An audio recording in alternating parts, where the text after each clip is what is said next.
This is Mwangaza Prime News with Daisy Paul. Indeed, right about time for Mwangaza Prime News. Many thanks for choosing us to inform you tonight. And we have a lot lined up for you, but before going far, we first have the stories making headlines.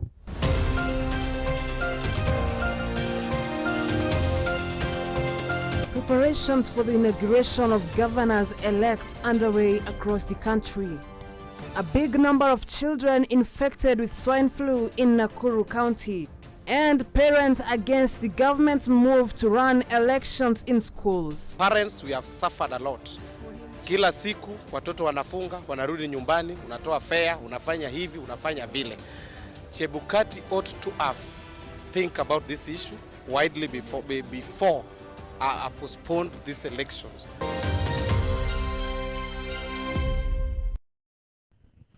Our sign language interpreter is Vivian Wangeshi, and we welcome you to this bulletin tonight. And starting off, Education Cabinet Secretary Professor George Magoha has announced a suspension on day scholars for schools that will be used as polling centers in the counties that elections were postponed. However, boarding school students will not go home. They will remain in the dormitories through the election exercise and normal schedule to commence right after the elections. This is a move that has been rejected by a number of parents in Mombasa County, as Leonida Kamau now tells us.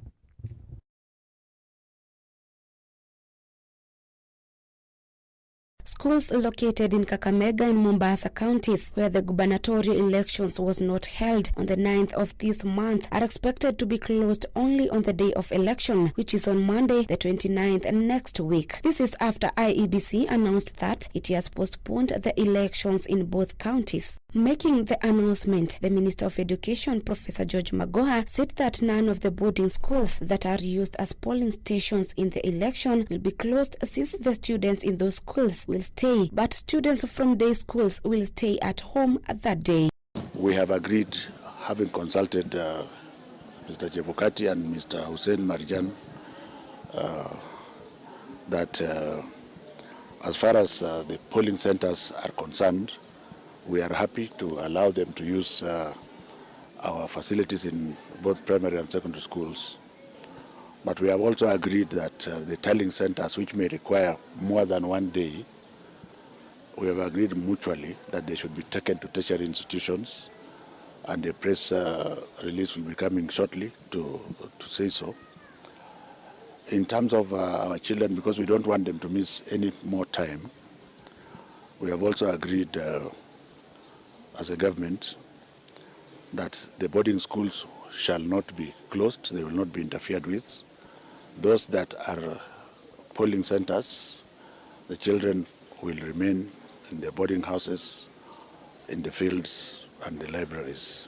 As a result of the issue of students staying at home next Monday, the 29th, parents have given their complaints, where they have said that they are tired of the behavior of students being at school for a short time and returning home every now and then. And after all this, they are asked to pay school fees. Kwa majina naitwa Sumba Esbonoyo. Nimepokea ujumbe wa kufungwa kwa mashule hapa Mombasa na masikitiko makubwa sana.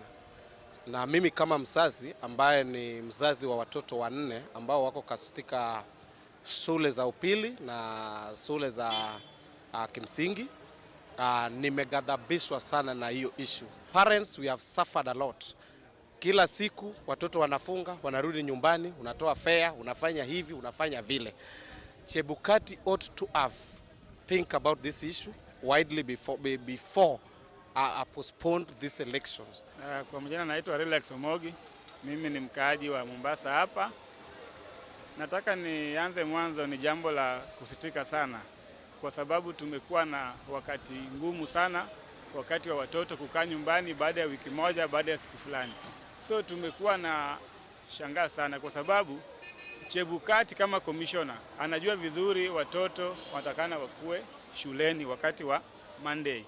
Na anajua vizuri ya kwamba ilikuwa ni changamoto yake, kwa sababu kama si kupenda kwake ama ile mambo yake yenye amefanya kukosa watu wafanye uchaguzi siku ya kawaida, sasa tungekuwa sahi mambo ya uchaguzi tungekuwa tumeweka kando. Reporting for Mwangaza Prime News, education sector. I am Leonida Maina.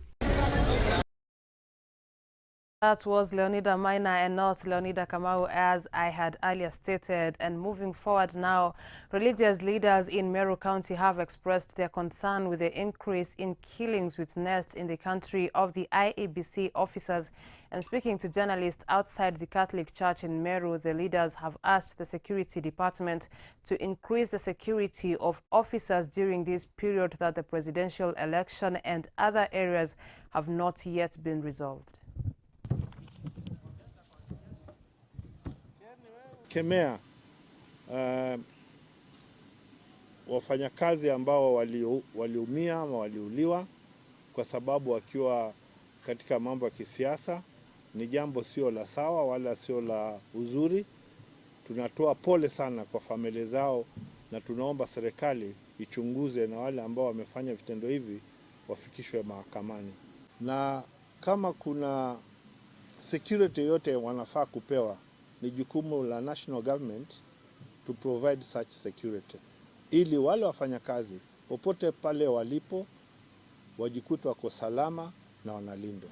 Winner takes it all. You can see this was a really closely contested presidential election with a very slim margin, so to speak.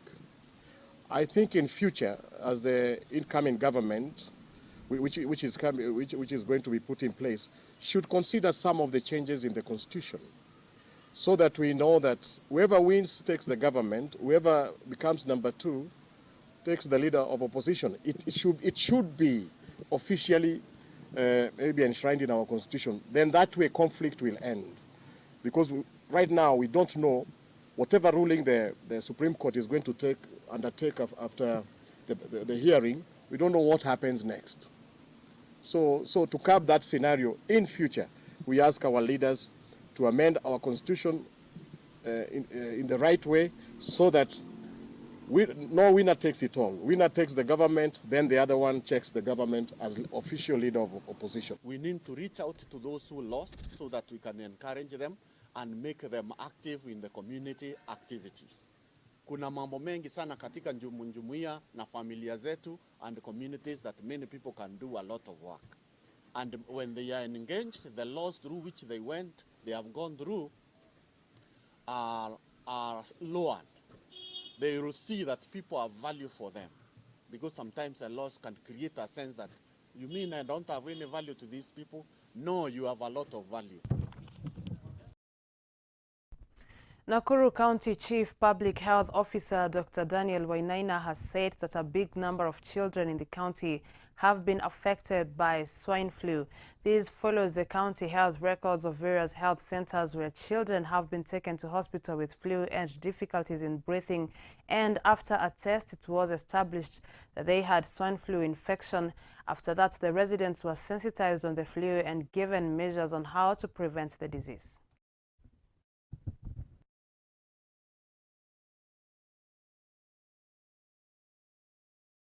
Kwa majina ni Dr. Daniel Wainaina, afisa mkuu wa afya ya umma katika kaunti ya Nakuru. Mnamo tarehe 27 mwezi wa 7 mwaka huu, mwezi mmoja uliopita, tulipata taarifa kwamba kulikuwa na ongezeko la idadi ya watoto wachanga ambao walikuwa wakikuja hospitali wakiwa na homa kali. Homa ambayo ilikuwa inawafanya wawe na ugumu kupumua, kukohoa na kuumwa na kifua na kuwa na joto jingi mwilini. Hii ripoti ilitoka katika eneo la Elementaita katika zahanati ya Kiptangwanyi, na kufuatia ripoti hii tuliweza kutuma timu ya maafisa wa afya ili kwenda kuchunguza kiini cha ongezeko la nambari ya watoto ambao walikuwa wanakuja hospitalini wakiwa na homa kali. Tuliweza kuchukua samples za kupeleka katika maabara, na baada ya siku chache tukapata matokeo ambayo yalionyesha baadhi ya watoto walikuwa na virusi vya H1N1 ambayo inajulikana kama homa ya nguruwe ama swine flu kwa kizungu. Tuliweza kuweka mikakati ya kukabiliana na homa hii, na kwa kwenda pale katika eneo la Elementaita kwa kuhamasisha wananchi wa pale na kuambia mipango ambayo wanafaa waweke, ikiwemo improve mambo ya sanitation na ventilation katika manyumba yao, lishe bora, na wale ambao walikuwa wana dalili hizi wakaambiwa waje katika hospitali zetu na zahanati yetu, na tuliweza kufungua ward katika zahanati ile ambayo tumekuwa tukihudumia wagonjwa ambao wamekuwa wakikuja pale. Kufikia leo tumekuwa na idadi ya watu 142 kufikia leo ambao wengi wao wamekuwa ni watoto wachanga chini ya miaka 5 na wengi zaidi chini ya mwaka mmoja.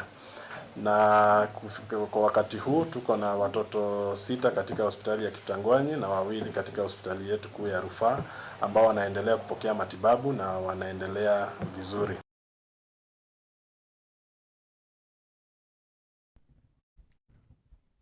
Traders at the Isiolo market have incurred property loss worth millions of shillings following a night fire that reduced the Isiolo market stalls to ashes before spreading to the nearby informal settlement of Tumtum that lies adjacent to the market, rendering at least 20 families homeless, as Margaret Kamau reports. Traders at the Isiolo market have incurred property loss worth millions of shillings following a night fire that reduced the Isiolo market stalls to ashes before spreading to the nearby informal settlements of Tumtum that lies adjacent to the market, rendering at least 20 families homeless. Mimi naitwa Tunu ama Abdi. Usiku kitu saa 6:30 nilisikia nduru. Nilipotoka nje nilikuja nikakuta nusu ya soko imeungua. Tulijaribu kung'ang'ana kubomoa nyumba zingine, ukiona hata niko na alama, ni nyumba iliniangukia usiku nikijaribu kuokolea vitu za watu, lakini tulishindwa kwa sababu sima moto ilikuja hapa haikutusaidia chochote. Ilikuja na maji kama 20 lita 2 kwa sababu ilizima mali kidogo na ikeisha, na vile walienda hawakurudi wakasema ndea maji mpaka nyumba zote zimeisha na hakuna mtu amesaidika. According to Ben Mugambi, a trader and landlord at the market who lost 7 stalls to the night inferno, the fire, whose cause remains unknown, broke out at midnight, with the county government firefighting department failing to act swiftly to help contain the fire, despite the fact that traders made calls asking for help. Hapa kuna watu wengi sana wameathirika. Hii area inakuwa area ya biashara. Na hii ni heartbeat ya wanabiashara, especially Wameru wenye wanaishi Isiolo. Hii area sokoni watu wameenda hasara kubwa sana. Manyumba ilianza kuchomeka, moto ikakuwa uncontrollable. Kama unaona hizi wholesale pia hizi zilikuwa na stock ya pesa mingi sana. So hapa watu wameenda hasara mamilioni ya pesa. Abdi Munim, the village head of Tumtum informal settlements, noted that this was not the first time that the Isiolo market had been razed down, but never before had the fire extended to the Tumtum settlements area, rendering the already poor and vulnerable families that live there homeless. Nangaswa na Abdi Ibrahim Hassan atusaidie tafadhali sana, atulete Red Cross mahema. Watoto wangu hakuna bahali ya kwenda. Kuna mama mwingine hapa yuko na watoto 12 wengine. Kuna mama mwingine yuko na watoto 7 yuko hapa. Wote wajaenda shule, yote nyumba yote imechomeka. Bolot 5 yote imechomeka. Kwa hivi sisi tuko hali hatari. Irate traders and residents now suspect that the fire could be an arson attack, pointing out that each of the previous 2 fire outbreaks at the markets also happened as soon as the general elections, just like now. They noted that such coincidence was suspicious and needed to be properly investigated. Tuko na maswali mengi ambayo tunajiuliza kama community ambayo tunakaa hapa hivi, ni kwa nini kila baada ya election tunapitia mambo kama haya. Isitoshe, wakati janga kama hili lilipatikana, hapa hatuna firefighters, hatuna vile tungeweza kujisaidia kwa sababu tulijaribu kupiga simu lakini hakuna mtu alikuja kutusaidia. Reporting for Mwangaza Prime News, Margaret Kamau. Burglars have broken into an Embu Law Court senior principal magistrate's house and made away with electronics worth 105,000 Kenyan shillings. Henry Nyakwemba, a senior principal magistrate in Embu Law Court, said that the thieves obtained entry into his residence by making a hole in his fence.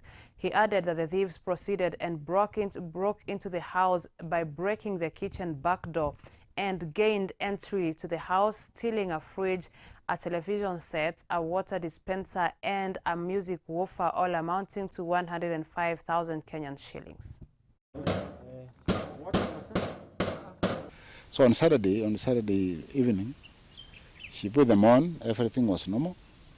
But coming back on Sunday morning at 6 a.m., she found the house broken into. She's actually the one who called me to inform me that the house has been broken into. I called the police. And I came later in the day, yesterday, at around 3 p.m. I confirmed indeed the house was broken into and household items stolen. Like a fridge and a TV, water dispenser, and a music hoover. Those are the only items stolen. But the breakage was, I don't know, I don't understand how they managed it because the doors are very strong. But it appears they had all their time. They took a lot of time in order to break in. They were actually caught up with time, I suspect. That is why they didn't break into the other rooms. Then entered through the kitchen door. They didn't touch anything in the kitchen except some packets of milk, which I don't know whether they carried or they drank.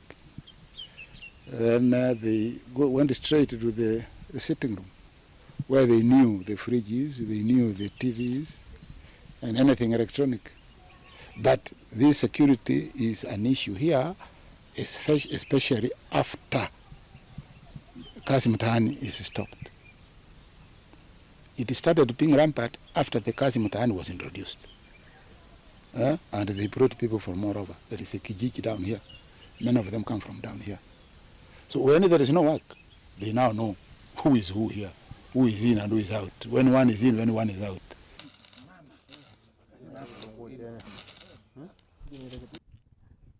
And with that report now, Mwangaza Prime News takes a short commercial breather, but don't go far. We're coming back with more in a jig time.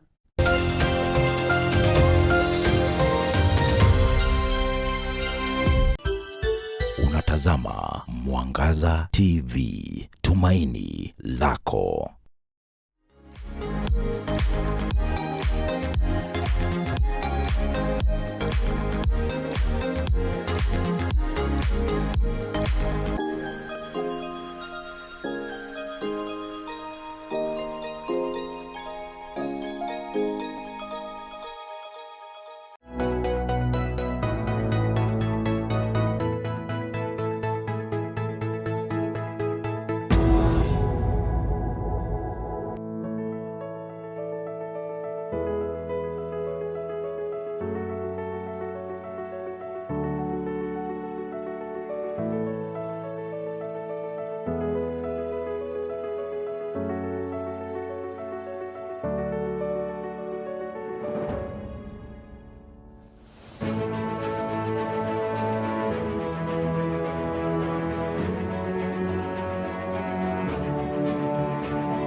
Hello everyone, my name is Amos Nabayo, CEO and founder of Sinan Medical Center Limited.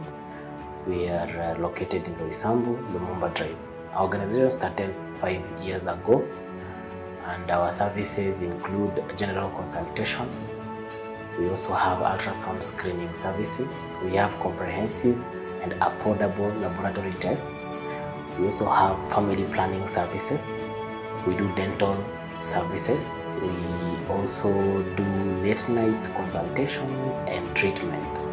Anybody who has an emergency any time of the day or the night, you're free to call us and to visit one of our branches for treatment. Your privacy is our first priority. Thank you and welcome all.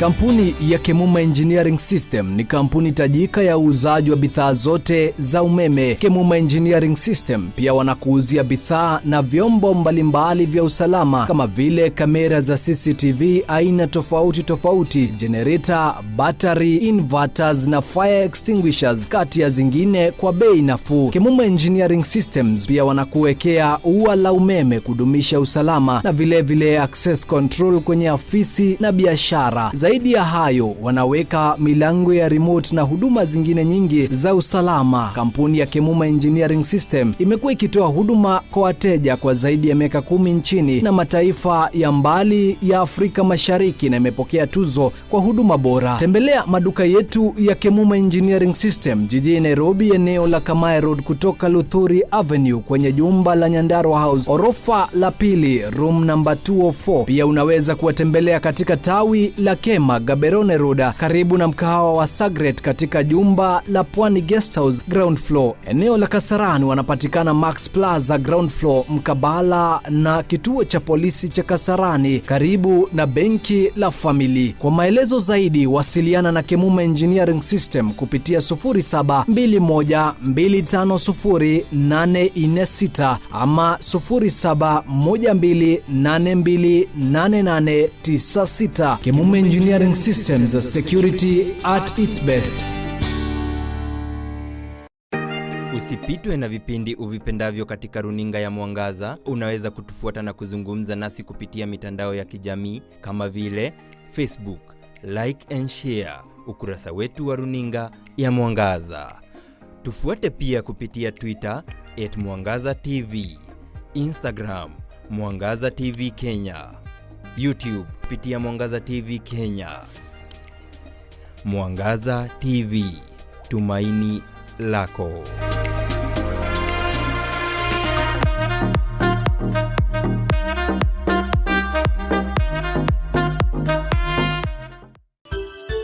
Unatazama Mwangaza TV, tumaini lako.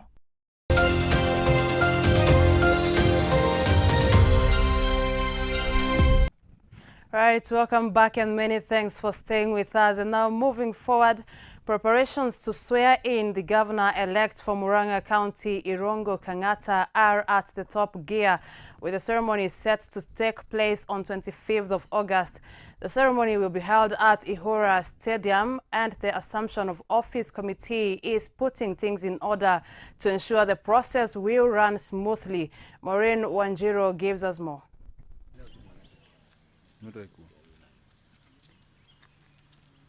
Preparations to swear in the governor-elect for Murang'a County, Irungu Kang'ata, are at top gear, with the ceremony set to take place on 25th August, and the ceremony will be held at Ihuru Stadium. County Secretary Patrick Mukuria, who is chairing the committee, said the committee is working to reconcile all the details about the county, which include the asset and liabilities and a register of the personnel. He added that he wants to ensure a seamless transition, given that Kang'ata will be taking over from the outgoing governor Mwangi wa Iria. Kang'ata was declared the winner for the gubernatorial seat after he floored 6 other opponents who were eyeing the seat in the recently concluded general elections. Tumekuwa tukikaa kwa hii komiti ili kuweza kuhakikisha kwamba hiyo siku ya tarehe 25 ambayo itakuwa ni Alhamisi, ambapo tutakuwa Dr. Irungu Kang'ata atakuwa anaapishwa kuwa gavana wa kaunti ya Murang'a. Kwa hivyo hiyo kamati imekuwa ikitayarisha mambo kama hiyo, kutayarisha miradi ambao tumekuwa tukifanya, ndio akifika ajue kaunti iko wapi, kuangalia rasilimali za kaunti. Pia tutakuwa tunampatia mambo kama hayo na mengine mengi. Kwa hivyo tumejitayarisha kabisa, kila kitu iko shwari. Mnajua kilele ya hiyo sherehe itakuwa ni wakati atakuwa anapatiwa zile instrument of power, ambao tutapeana ile bendera ya county na ile muhuri ya county. Pia tutampatia constitution ili kuonyesha kwamba utawala umetoka pande hii umeenda mahali ingine. Kang'ata has promised to transform the county by bringing new leadership and streamlining the structures in the county government to enhance service delivery. Kulingana na maelezeo ile Dr. Inugu Kang'ata alikuwa nayo katika kampeni zake, kuna mambo matatu alikuwa ametilia sana kipao mbele, ama amepatia kipao mbele. Moja ni ile tunaita afya ama mambo ya hospitali. Ya pili ni kilimo, kuhakikisha ya kwamba wakulima wetu wamepata mapato ambayo inaweza kuwawezesha kuendelea na ukulima wao. Kwa ile njia alikuwa anaita minimum guaranteed returns, na ya tatu ilikuwa ile ya kushirikiana na ward representatives ama MCA kuhakikisha kuna mpango wa through the ward fund wawe wanapata pesa kiasi fulani za kuhakikisha wameendeleza mipango katika ward zao. Reporting for Mwangaza TV, Maureen Wanjiru. And moving forward, the inauguration preparations of the Kisii Governor-elect Honorable Paul Simba Arati and his deputy Honorable Robert Onsale Moda is at an advanced stage, expected to be held on 25th of August, this coming Thursday at the Gusii Stadium. Residents have been invited in the ceremony to witness the handing over of power at the ground. Is to inform you that the assumption of office of the County Governor Committee for Kisii County is at an advanced stage in the programming for the swearing in of the Governor-elect, His Excellency Paul Simba Arati, and Deputy Governor H.E. Dr. Robert Onsare Monda. Following the previous briefing, we hereby announce that the swearing-in ceremony shall be held on the 25th, the year of 2022, this Thursday at Gusii Stadium. This is as a result of the Kenya Gazette notice as prescribed in law number 98/94 dated 17th August 2022. Consequently, we hereby invite members of the public to attend in large numbers and witness the ceremony, which kicks off at 10 a.m. and this time is very strict because it's prescribed in law. Consequently, then the public is hereby requested to be seated by 9 a.m. on Thursday morning at Gusii Stadium. On behalf of the Committee of Assumption of Office of Governor, I thank residents of Kisii for remaining patient as we plan for this big day. But I want to inform you that we have been sitting together with the chairman of the Security Committee of Kisii County. Elaborate security arrangements have been put in place to ensure that the citizens of Kisii hold this function or this ceremony in a peaceful environment.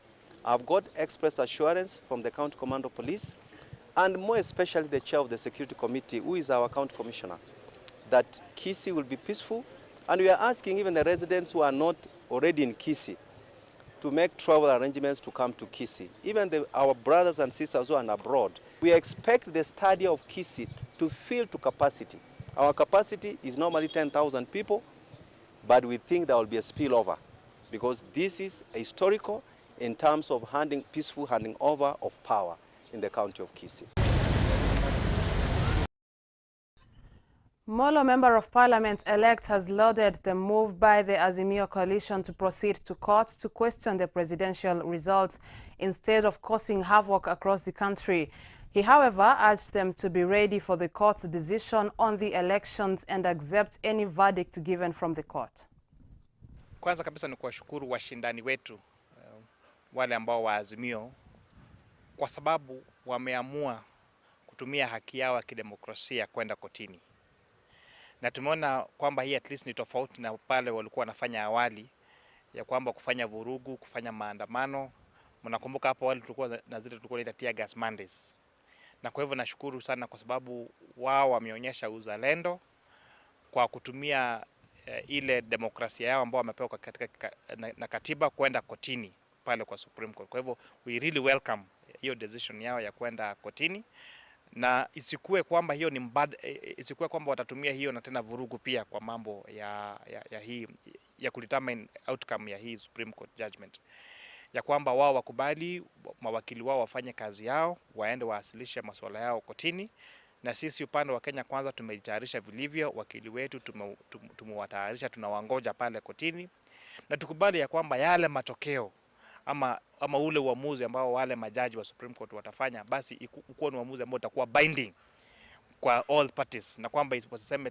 Kwa hivyo kama walikuwa nafikiri wakiibiwa, basi wakishindwa katika Supreme Court wakubali ya kwamba hiyo imeisha, na kwamba William Samoei Ruto alishinda kura kihalali, na hiyo tashwishi ikuwe imeisha, ili tuanze kazi, kwa sababu Wakenya wanangoja sana kuona bei ya bidhaa ama bei ya vyakula ikienda chini, wanangoja kuona bei ya mafuta ikienda chini, wanangoja kuona ile Hustlers Fund ambayo sisi kama Kenya Kwanza tuliahidi ikikuwa rolled out.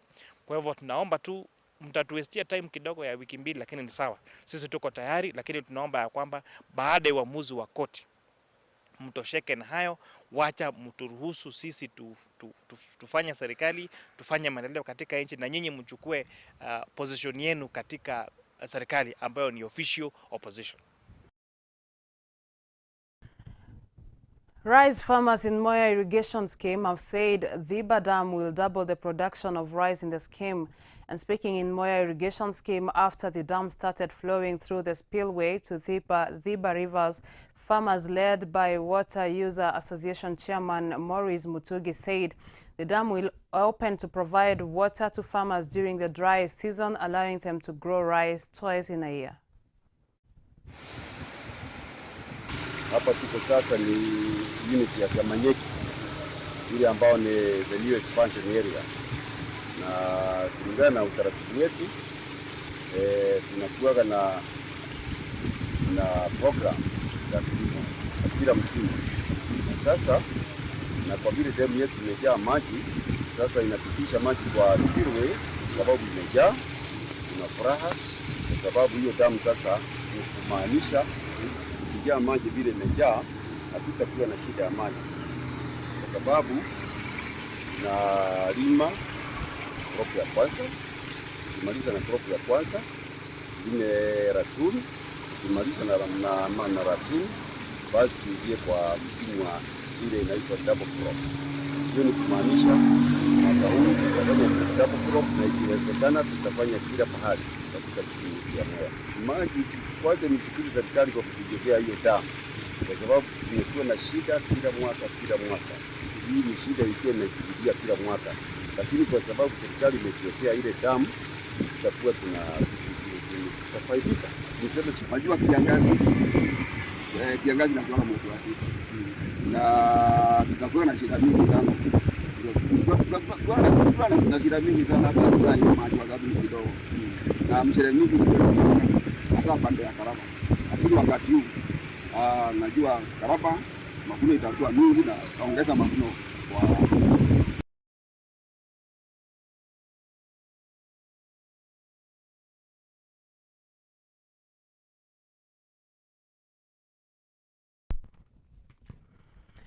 Migori County Director Public Health Kennedy Ombogo has called on the people of Migori to normalize the use of masks and hand washing in a bid to fight the rising cases of sanitation-related diseases, adding it is not just meant for controlling the spread of COVID-19, but also other sanitation-related diseases like cholera, among others.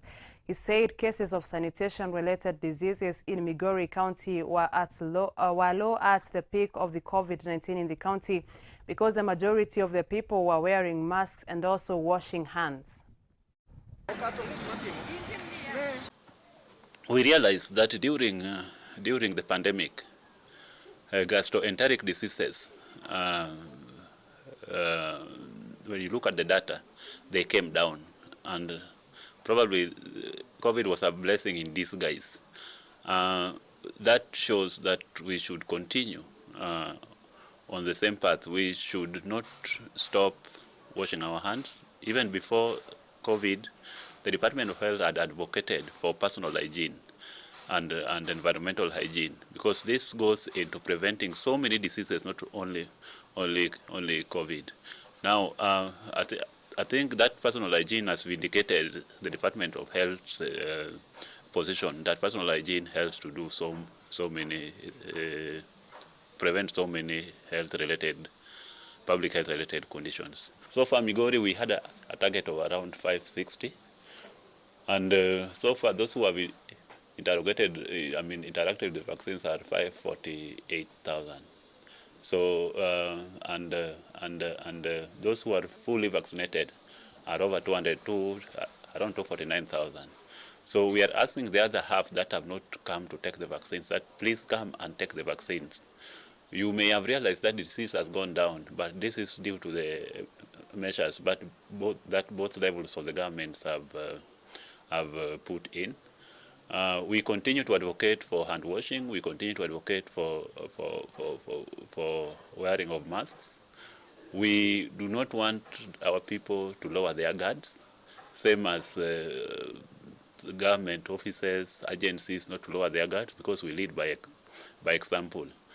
So I think if this is done in the next few months, Migori will have hit their target.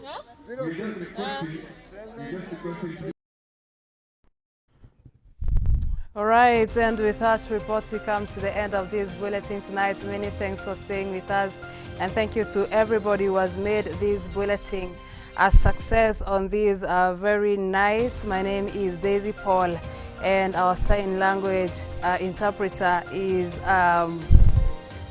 Vivian Wangeshi. And on behalf of the entire team behind the scenes, we wish you a good night.